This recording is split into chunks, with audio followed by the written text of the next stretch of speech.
एक बार फिर स्वागत है आप लोगों का आपके अपने चैनल कॉमर्स अड्डा 2.0 पर। दोस्तों, आज जो हम जिस टॉपिक के बारे में बात करने वाले हैं उस टॉपिक को करे बिना आपको नौकरी मिल ही नहीं सकती, क्योंकि इस टॉपिक से 4 से 5 क्वेश्चन टीजीटी पीजीटी कॉमर्स में जरूर पूछे जाते हैं।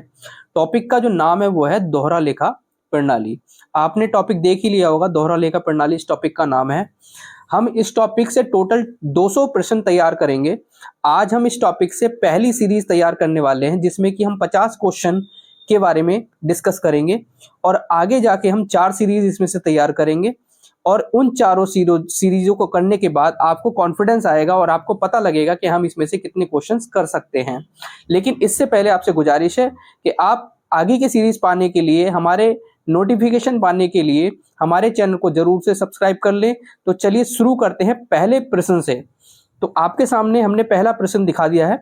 पहला प्रश्न है, दोहरा लेखा प्रणाली के जनक कौन है? Who is the father of double entry system? Adam Smith, Lucas Pacioli, Robert Owen. यहाँ पर जो आंसर होगा वो होगा ल्यूका पैसियोली। देखिए, ल्यूका पैसियोली के बारे में मैं बता दूं, ये इटली के निवासी हैं, यानी कि इटली के निवासी थे ये। और इन्होंने 1494 ईस्वी में अपनी एक पुस्तक लिखी थी जिसका नाम था सुमा दी अर्थमेटिक। इसमें ही इन्होंने डबल एंट्री सिस्टम के बारे में बताया था, इंट्रोड्यूस कराया था डबल एंट्री सिस्टम के बारे में।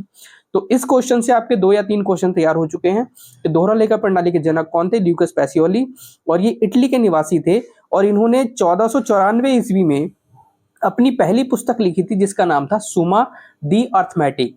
उसी में इन्होंने दोहरा लेखा प्रणाली के बारे में बताया था। इनको जनक भी कहा जाता है और father of double entry system भी कहा जाता है। चलिए अगले प्रश्न की तरफ बढ़ते हैं। अगला प्रश्न है, दोहरा लेखा प्रणाली का मूल सिद्धांत क्या है? देखिए, दोहरा लेखा प्रणाली का जो मूल सिद्धांत है वो है डबल एस्पेक्ट, यानी कि दोहरा लेखा प्रणाली जो है डबल एस्पेक्ट पे काम करती है, जिसमें कि हर एक लेन देन में 2 खातों पर असर पड़ता है। एक डेबिट किया जाता है और दूसरे खाते को हम क्रेडिट करते हैं। एक खाते को हम डेबिट करते हैं और दूसरे खाते को क्रेडिट करते हैं। अगले प्रश्न की तरफ चलते हैं। प्रश्न नंबर 3 है, प्रत्येक लेन देन कितने खातों को प्रभावित करता है? देखिए, जब भी बिजनेस में कोई लेन देन होता है तो लेन देन का जो असर पड़ता है वो कम से कम 2 खातों पर पड़ता है। तो इसका आंसर बी हो जाएगा, 2 अकाउंट्स। अगला प्रश्न है प्रश्न number 4, debit is equal to credit किस अवधारणा पर आधारित है? देखिए, दोहरा लेखा प्रणाली के कुछ प्रिंसिपल्स होते हैं। उन प्रिंसिपल्स में debit is equal to credit पूछा गया है कि किस अवधारणा पर आधारित है। देखिए, ये जो आधारित होता है, यानी डबल एंट्री सिस्टम जो आधारित होता है वो डुअल एस्पेक्ट सिस्टम पर आधारित होता है। तो इसका ऑप्शन नंबर सी सही हो जाएगा। अगला प्रश्न की तरफ बढ़ते हैं। अगला प्रश्न है, दोहरा लेखा प्रणाली में कुल डेबिट और क्रेडिट का योग होता है। देखिए, दोहरा लेखा प्रणाली में जो कुल डेबिट और कुल क्रेडिट का जो योग होता है वो इक्वल होता है, यानी कि डेबिट के बराबर क्रेडिट होता है। क्योंकि जब कोई लेन देन किया जाता है तो उस लेन देन में 2 खातों पर असर पड़ता है। तो एक खाते को डेबिट किया जाता है तो दूसरे खाते को वहीं क्रेडिट किया जाता है, और दोनों की ही अमाउंट इक्वल आती है, मतलब सेम आनी चाहिए। मैं आपकी इंफॉर्मेशन के लिए एक बात बता दूं कि इसमें दोहरा लेखा प्रणाली में जो प्रश्न होते हैं वो बार बार पूछे जाते हैं, और लेकिन उनकी जो लैंग्वेज है वो थोड़ी सी चेंज हो रही होती है। तो हर क्वेश्चन सेम होता है लेकिन उसमें से थोड़ी सी लैंग्वेज वो चेंज कर देता है, जिसकी वजह से बच्चा कंफ्यूज हो जाता है। तो चलते हैं अगले प्रश्न की तरफ। प्रश्न नंबर 6 है, दोहरा लेखा प्रणाली किस प्रकार की प्रणाली है? क्या ये इनकम्प्लीट प्रणाली है, या साइंटिफिक प्रणाली है, या टेम्परेरी सिस्टमेटिक है, या कैश सिस्टम होता है? देखिए, दोहरा लेखा प्रणाली जो होती है वो साइंटिफिक प्रणाली होती है। देखिए, साइंटिफिक प्रणाली वो होती है जिसमें कि नियम और कानून होते हैं। दोहरा लेखा प्रणाली में जितनी भी हम एंट्रीज करते हैं या जितने भी हम अकाउंट तैयार करते हैं उनके कुछ रूल्स एंड रेगुलेशन होते हैं, इसलिए इसको साइंटिफिक मेथड या साइंटिफिक सिस्टम भी कहा जाता है। अगले प्रश्न की तरफ बढ़ते हैं। प्रश्न नंबर 7 है, दोहरा लेखा प्रणाली में त्रुटियों की जांच किससे की जाती है? देखिए, जर्नल में हम अपने जितने भी लेन देन होते हैं सबसे पहले जर्नल में नोट किए जाते हैं। जर्नल के बाद लेजर में उसकी पोस्टिंग की जाती है, और पोस्टिंग करने के बाद लेजर की मदद से ट्रायल बैलेंस बनाया जाता है, और ट्रायल बैलेंस की मदद से ही त्रुटियों का पता लगता है, एरियर का पता लगता है कि कौन कौन सी हमारी गलतियां हुई हैं। तो जो ट्रायल बैलेंस होता है वो अर्थमेटिक एरर पता लगाता है, तो हम ट्रायल बैलेंस की मदद से त्रुटियों का पता लगा सकते हैं। अगला प्रश्न है प्रश्न नंबर 8, नकद फर्नीचर खरीदने पर सही लेखा होगा। जब नकद फर्नीचर खरीदा जाता है तो फर्नीचर खरीदने पर हम एक जर्नल एंट्री तैयार करते हैं, और जर्नल एंट्री तैयार करने के लिए हमें सबसे पहले देखना है कि खरीदा है हमने फर्नीचर, तो एक अकाउंट असर होगा। एक अकाउंट होगा हमारा फर्नीचर अकाउंट, एक अकाउंट होगा हमारा फर्नीचर अकाउंट, और जब हम फर्नीचर परचेज करते हैं तो हमारे पास से कैश जाता है, तो दूसरा अकाउंट होता है कैश अकाउंट। तो हमारे दो अकाउंट्स पर असर पड़ता है। तो हमारा जो सही लेखा होगा, क्योंकि जो फर्नीचर है वो आ रहा है और कैश हमारा जा रहा है, दोनों ही हमारे रियल अकाउंट है। और रियल अकाउंट का जो रूल होता है कि आने वाली संपत्ति को डेबिट किया जाता है और जाने वाली संपत्ति को क्रेडिट किया जाता है। तो यहाँ पर furniture account debit to cash account entry तैयार होगी। तो हमारा जो एंट्री है वो ए सही है, यानी कि ए ऑप्शन इसमें सही होगा, furniture account debit to cash account. अगला प्रश्न है, दोहरा लेखा प्रणाली में कौन सा कथन सही है? दोहरा लेखा प्रणाली में वन इफेक्ट ओनली, यानी कि क्या ये एक मत पर असर पड़ता है? नो ट्रायल बैलेंस, क्या ये इसमें ट्रायल बैलेंस नहीं बनाता? या सी ऑप्शन है डुअल एस्पेक्ट ऑफ ट्रांजैक्शन, यानी कि हर ट्रांजैक्शन में दो खातों पर असर पड़ता है। तो यहाँ पर सी ऑप्शन सही होगा, क्योंकि दोहरा लेखा प्रणाली में पूछा गया कथन कौन सा सही है। तो यहाँ पर एक ट्रांजैक्शन पे कम से कम दो खातों पर असर होता है।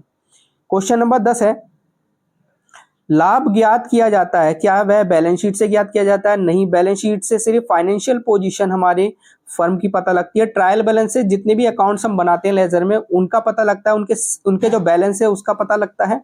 और प्रॉफिट एंड लॉस अकाउंट से नेट प्रॉफिट या नेट लॉस का पता लगता है। तो यहाँ पर पूछा गया है कि लाभ किससे पता लगता है? तो लाभ हमारा प्रॉफिट एंड लॉस अकाउंट से पता लगता है, ऑप्शन नंबर सी सही होगा। क्वेश्चन 11 है, वित्तीय स्थिति ज्ञात होती है, वित्तीय स्थिति किससे ज्ञात होती है?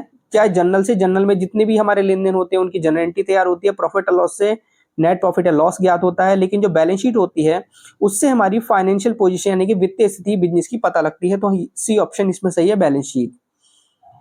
अगला प्रश्न है 12, उधार माल खरीदने पर प्रभावित खाते कौन कौन से होंगे? जब भी उधार माल खरीदा जाता है तो उधार माल खरीदने को या माल खरीदने को परचेजेस कहते हैं। तो यहाँ पर एक अकाउंट होगा परचेज अकाउंट, और जबकि कोई उधार माल खरीदा जाएगा तो वो दूसरा व्यक्ति क्रेडिटर बन जाता है। तो हमें एक अकाउंट असर होगा, एक अकाउंट पर जो दूसरे पर असर पड़ेगा वो क्रेडिटर अकाउंट होगा। तो यहाँ पर जो परचेज है, एक परचेज पर असर हो गया और एक क्रेडिटर पर असर हो गया। तो यहाँ पर हमारा बी ऑप्शन सही है, परचेज एंड क्रेडिटर, क्योंकि हमने उधार माल खरीदा है। क्वेश्चन नंबर 13 है, दोहरा लेखा प्रणाली किस अवधारणा पर आधारित है? ये बार बार यही प्रश्न जो है रिपीट हो रहा है। दोहरा लेखा प्रणाली जो है वो डुअल एस्पेक्ट कॉन्सेप्ट पर डिपेंड है, जिसमें कि दो पक्ष होते हैं हर एक लेन देन के। क्वेश्चन नंबर 14 है, पूंजी लाने पर सही लेखा क्या होगा? जब कोई बिजनेसमैन अपने साथ पूंजी लेकर आता है, बिजनेस स्टार्ट करता है, तो वह पूंजी कैश की फॉर्म में होती है। एक कैश अकाउंट पर असर पड़ेगा, और वो पूंजी किस नाम से होती है? कैपिटल अकाउंट से।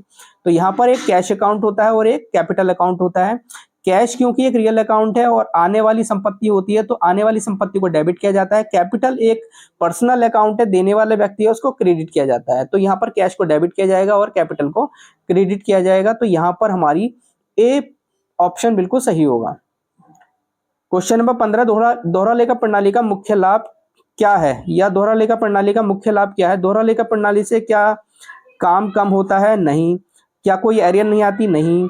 एक्यूरेसी चेक होती है, क्योंकि दोहरा लेखा प्रणाली से हमारे बिजनेस में जितने भी लेन देन हो रहे हैं उनकी एक्यूरेसी पता लग जाती है।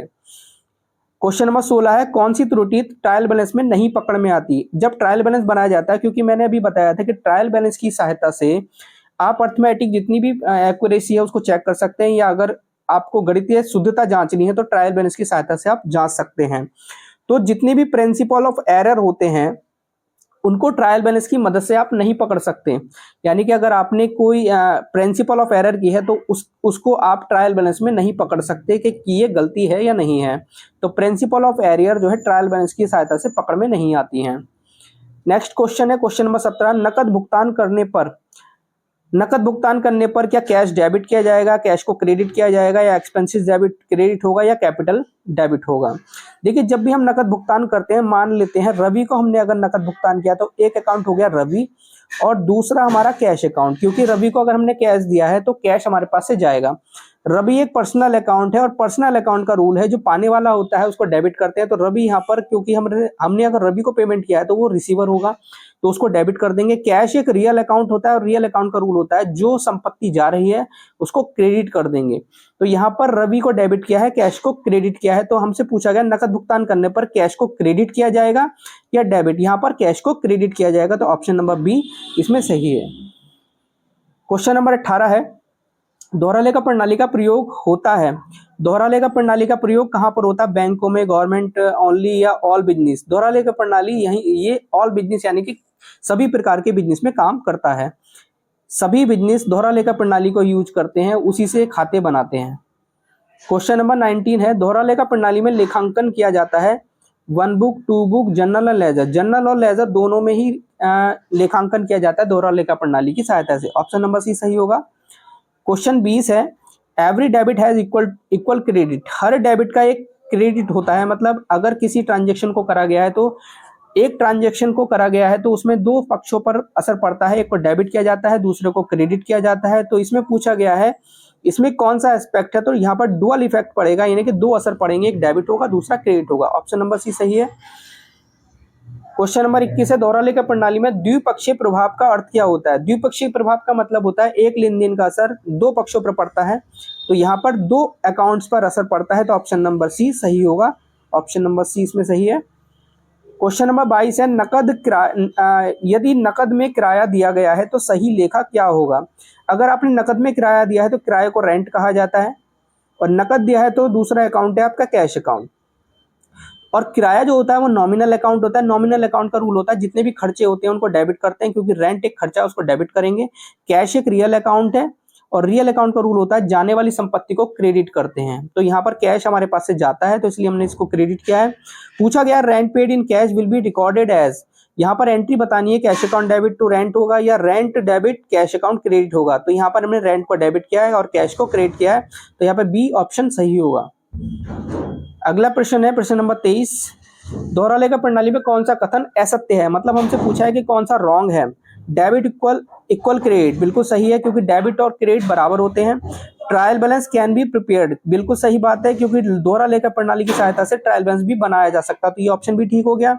Only one account is affected, सिर्फ एक अकाउंट पर असर पड़ता है, बिल्कुल गलत है ये, क्योंकि दोहरा लेखा प्रणाली में कम से कम दो अकाउंट्स पर असर पड़ता है। तो यहाँ पर हमारा ये सी ऑप्शन सही है, क्योंकि यह इसमें दोहरा लेखा प्रणाली में एक अकाउंट पर असर नहीं पड़ता बल्कि दो अकाउंटों पर असर पड़ता है। और डी ऑप्शन इसमें था सिस्टम इज सिस्टमैटिक, क्योंकि दोहरा लेखा प्रणाली सिस्टमैटिक होता है क्योंकि इसके रूल्स एंड रेगुलेशंस होते हैं।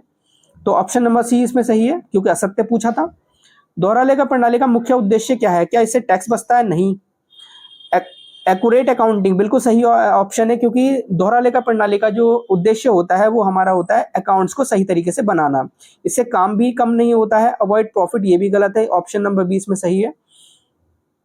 क्वेश्चन नंबर 25 है, नकद बिक्री करने पर प्रभावित खाते होंगे। अगर नकद बिक्री हुई है तो कौन कौन से खातों पर असर पड़ेगा? नकद बिक्री होने पर हमारे पास कैश आता है, तो पहला खाता होता है कैश अकाउंट और दूसरा होता है सेल्स अकाउंट।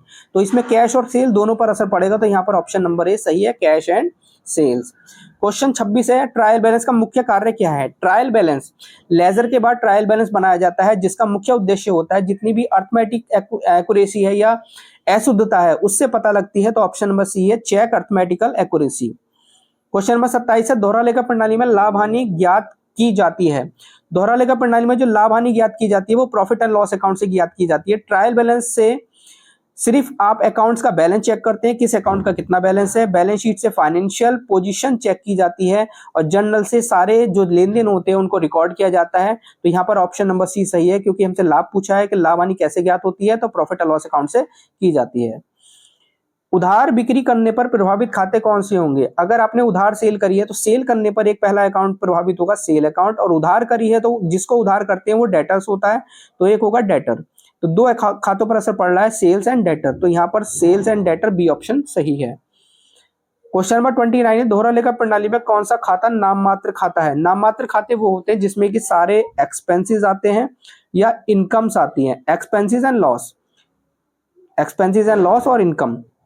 तो यहाँ पर हमें देखना, कैश एक असेट्स होती है, ये भी गलत हो गया। फर्नीचर भी एक असेट्स होती है, ये भी गलत है। रेंट क्योंकि खर्चा होता है, तो ये हमारा नाम मात्र खाता है, रेंट अकाउंट। क्वेश्चन अगला देखते हैं, क्वेश्चन नंबर 30 है, दोहरा लेखा प्रणाली में व्यवसाय की वित्तीय स्थिति कैसे ज्ञात की जाती है? दोहरा लेखा प्रणाली में व्यवसाय की जो वित्तीय स्थिति मतलब फाइनेंशियल पोजीशन वो बैलेंस शीट तैयार करके की जाती है, तो सी ऑप्शन इसमें सही है। यदि मालिक ने व्यवसाय से नकद निकाला है, मालिक अगर व्यवसाय से नकद निकालता है तो उसको ड्रॉइंग्स कहा जाता है, क्योंकि बिजनेस से जो भी पैसा निकाला जा रहा है मालिक के द्वारा उसको ड्रॉइंग्स यानी कि पर्सनल यूज के लिए निकाला गया पैसा ड्रॉइंग्स कहलाता है। तो यहाँ पर हमसे पूछा गया है कि किस खाते को डेबिट किया जाए, किसको क्रेडिट। अगर नकद निकाला है तो दूसरा खाता होगा हमारा कैश, क्योंकि कम से कम हर लेन देन में कम से कम दो खातों पर असर पड़ता है, एक ड्रॉइंग्स हो गया और दूसरा कैश हो गया। ड्रॉइंग एक खर्चा हो गया बिजनेस के लिए, इसलिए इसको डेबिट किया जाएगा, और कैश हमारी एक असेट्स है और असेट्स हमारी जा रही है तो जाने वाली को क्रेडिट करते हैं। तो यहाँ पर ड्रॉइंग को डेबिट करेंगे, कैश को क्रेडिट करेंगे। तो ड्रॉइंग, डेबिट और कैश, इसमें ऑप्शन नंबर बी सही है।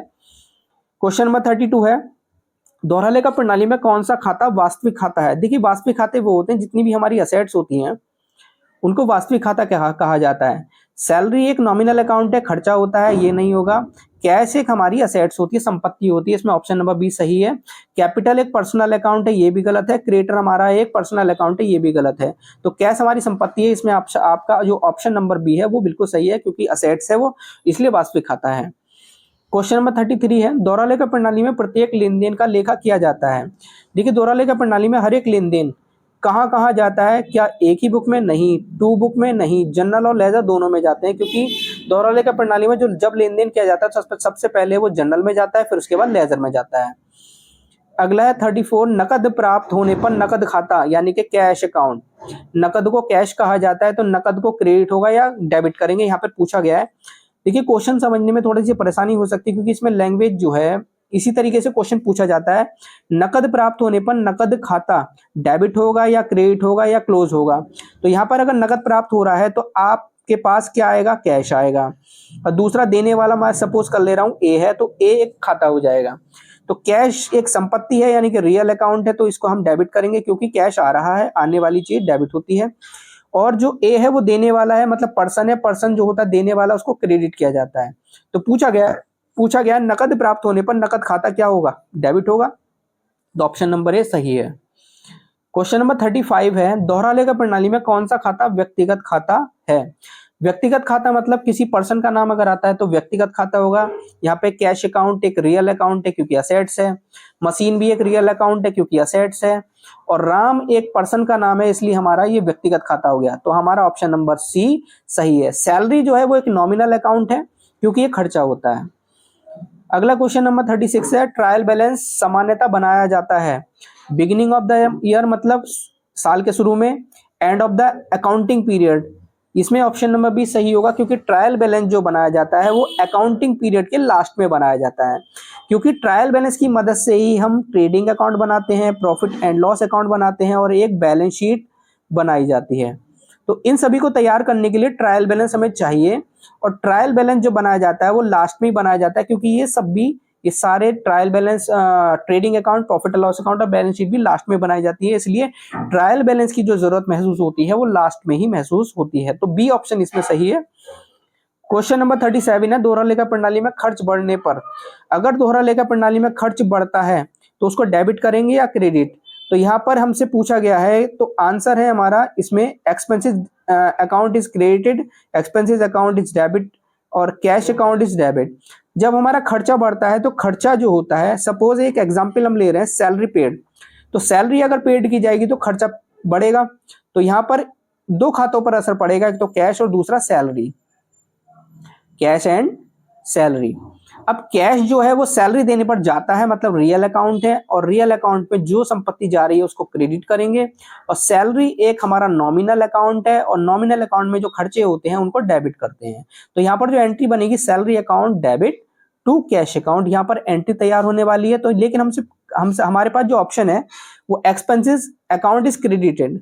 देखिए सैलरी हमारा एक एक्सपेंसेस था, लेकिन हमने इसको क्या करा है? डेबिट करा है। तो ऑप्शन नंबर बी इसमें सही है, एक्सपेंसेस अकाउंट इज डेबिटेड। अगला क्वेश्चन है क्वेश्चन नंबर 38, दोहरा लेखा प्रणाली का प्रयोग क्यों किया जाता है? देखिए फन के लिए तो नहीं किया जाता, इसमें ऑप्शन ये गलत हो जाएगा। 4, पार्शियल रिकॉर्ड यानी कि पार्शियल रिकॉर्ड करने के लिए, पार्शियल मतलब होता है कि आधे अधूरे रिकॉर्ड करने के लिए, बिल्कुल गलत है। 4, कंप्लीट रिकॉर्ड यानी कि पूरा का पूरा कंप्लीट रिकॉर्ड करने के लिए, तो ऑप्शन नंबर सी सही हो जाएगा, क्योंकि दोहरा लेखा प्रणाली एक कंप्लीट रिकॉर्ड प्रणाली होती है। तो हमारा सी ऑप्शन इसमें सही है। यदि नकद में वेतन दिया जाए, अगर वेतन नकद में दिया जाता है तो वेतन अगर नकद में दिया जा रहा है तो एक सैलरी अकाउंट हो गया और दूसरा कैश अकाउंट होता है। सैलरी एक नॉमिनल अकाउंट है, नॉमिनल अकाउंट में जितने भी खर्चे होते हैं डेबिट होते हैं, और कैश एक रियल अकाउंट है और रियल अकाउंट में जो संपत्ति आ रही है वो डेबिट और जाने वाली क्रेडिट होती है। तो कैश हमारा जा रहा है तो इसको क्रेडिट करेंगे, तो सैलरी अकाउंट डेबिट और कैश को क्रेडिट करेंगे, तो यहाँ पर सैलरी डेबिट होगी और कैश क्रेडिट होगा। ऑप्शन नंबर बी सही है।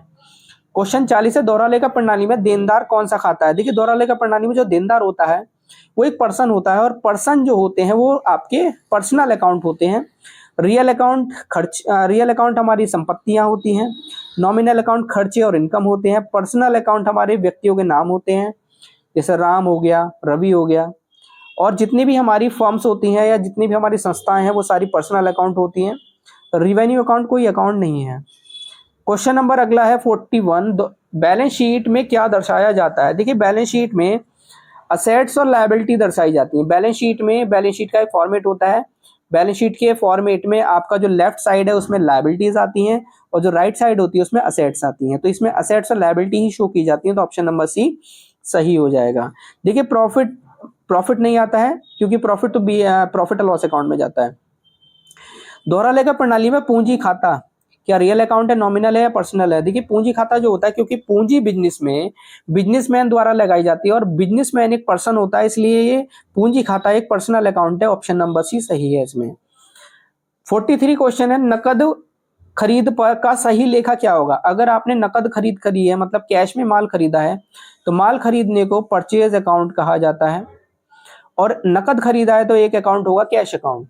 तो परचेज एक खर्चा होता है, खर्चे सारे डेबिट होते हैं, और कैश अकाउंट हमारी एक संपत्ति है, रियल अकाउंट है, और जाने वाली जो चीज होती है उसको क्रेडिट करते हैं, तो इसमें परचेज को डेबिट करेंगे और कैश को क्रेडिट करेंगे। तो परचेज डेबिट हो रहा है और कैश क्रेडिट हो रहा है, तो ऑप्शन नंबर ए सही है इसमें।